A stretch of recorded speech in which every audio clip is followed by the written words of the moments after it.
Hello, welcome to today's edition of Pegasus Test. On today's edition, we're covering the obstacle course stage of the Tiger Valley two-man match of 2019. Tiger Valley is not your normal match. First of all, it's a two-man. Not a lot of those out there. Second of all, they did things a little bit differently. All the scoring this time around was paper scoring, where you signed a scorecard at every stage. Most places now tend to do everything on practice score, so paper is becoming a rarer thing. The stage briefs were conducted in a very unusual manner on this first day. They basically had the first three squads of 46 teams, and they just took you down to the first obstacle, which is the obstacle course, had everybody, all the teams there, and they kind of explained it, what you did on the obstacle course, and then they walked us to the stage that was next, and when they explained that stage, then they went on to the last stage that they explained. So you got a briefing for all three stages at one time. I guess this is an okay way to do it. I wish they'd had like a bullhorn or a speaker system. The gentleman doing the stage briefing was, I won't say he was soft-spoken, but I think with 46 teams, 90-something people all kind of murmuring along and commenting, it was very hard to hear. So we didn't get the most accurate stage brief. Now, to be fair, when we started off on this stage, the two ROs did rebrief, and they were very clear about most of what you would do on that stage. However, at the end, there were some confusions between different shooters, and I'll cover that here at the end of the video. So this stage was called Obstacle Course, and it lived up to its name. There were a total of 12 obstacles. The first person had it good and bad. They got to fire a saw, and you got to pump 15 rounds out of a saw at a target, and once you left that, you dumped your rounds at the saw, then you could run over, tap the next shooter, and then your time began. And that's where one of the confusions of the stage began, the fact that some shooters I talked to thought that the saw part was for score and time, and that every target required 2 hits, so they were firing particular bursts to get their 2 hits. And then, you know, they thought the match started, or the stage started then. My team, we knew, because it was explained by the ROs, that in fact, that the first shooter fired the saw, and when he tagged the second shooter is when the clock started. Other shooters later on, when they figured this out, where you could be seen hip firing or shoulder firing in the saw. My teammate chose to fire it from the covered and concealed position, bunker that it was set up in. He did get his 2 hits. Then he ran over and tagged me the next position, which was a log teepee that you can see, and then you had to get 2 hits the RO called.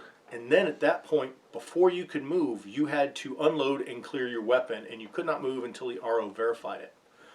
Then I ran to the third shooting position, which was a hose ladder that my teammate had climbed up, and I had to tag him. I had to physically touch him, which was a little confusing because in the initial stage brief I was under the impression that either tag or call out to them when you were near them, but that apparently was a misinterpretation on my part. And then he would fire, and we kept leapfrogging to each position after that. So I went to a chain link fence, and luckily didn't have to scale it or anything, just had to fire through it and make sure my muzzle was clear of it and get the hits. Wasn't a problem. And the chain link fence with my scope didn't cause any scope distortions or anything, so fairly straightforward stage. From there, my partner had to go to a low wall. Once again, not a particularly difficult obstacle, made for good brace shooting position. After that, I went to a big ladder type obstacle, and I just had to fire from the lower rung. Following that, my partner had to run to a brick wall that was slightly elevated, so he had to crawl up a small set of stairs and fire over the top.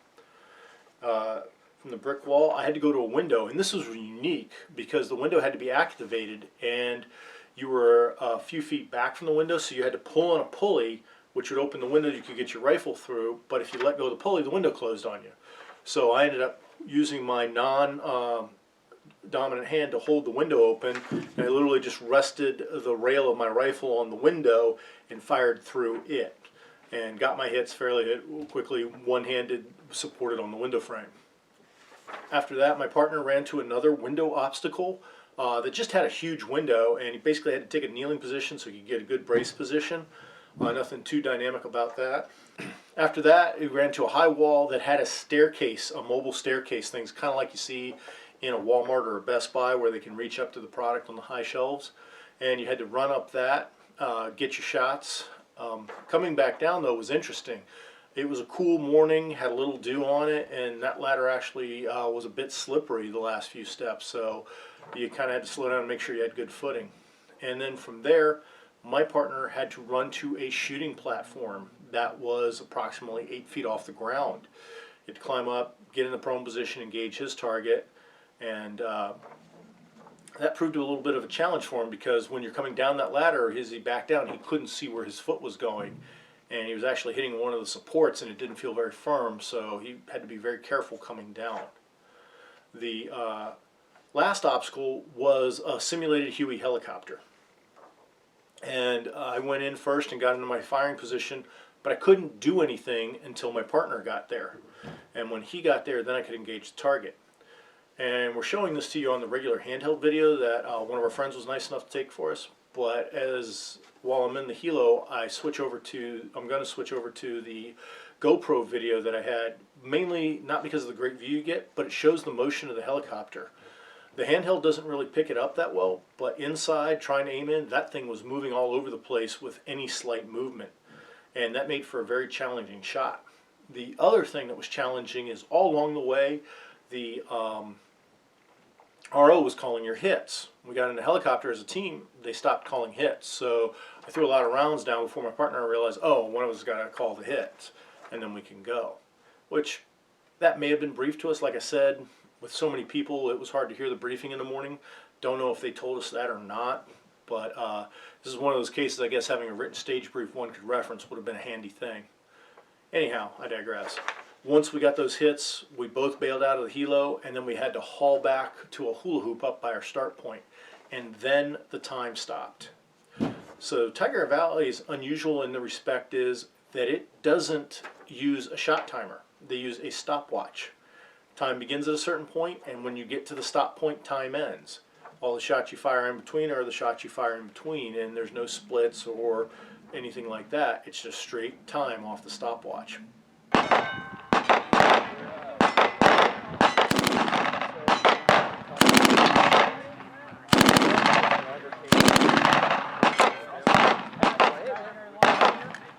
He wanted to make that hit, but he hit it like so many times.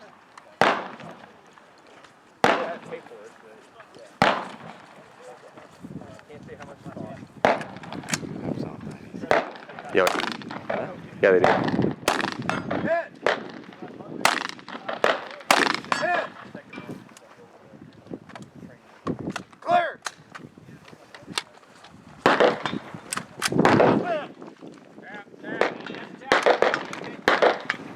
Fire!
Hit!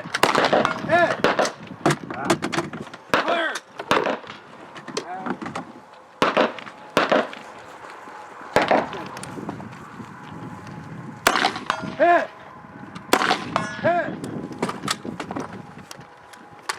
Clear!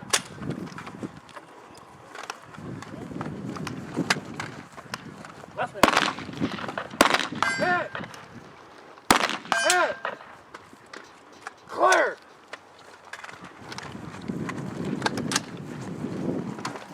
Last man.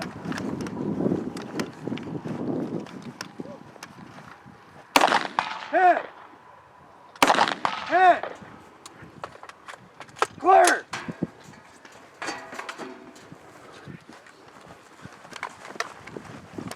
Bust down. That's it.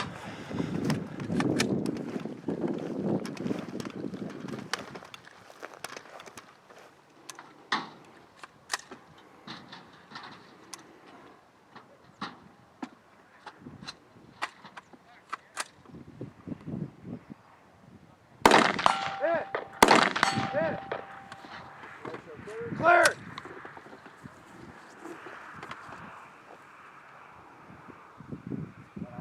Yeah.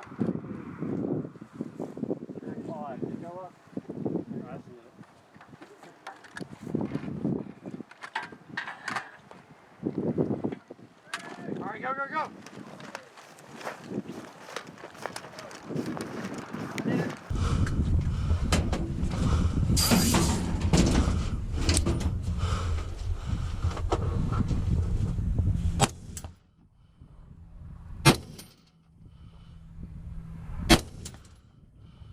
That's a hit. There you go, drop, show clear.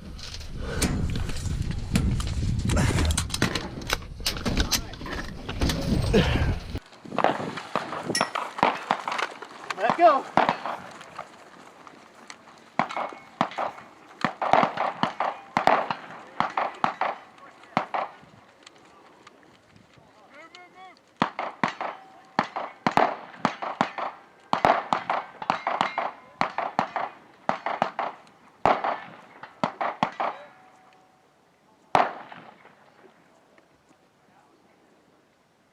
So for those of you that have watched matches on YouTube and stuff, you probably are aware of the Tiger Valley match, and the O course is a staple of their shooting matches.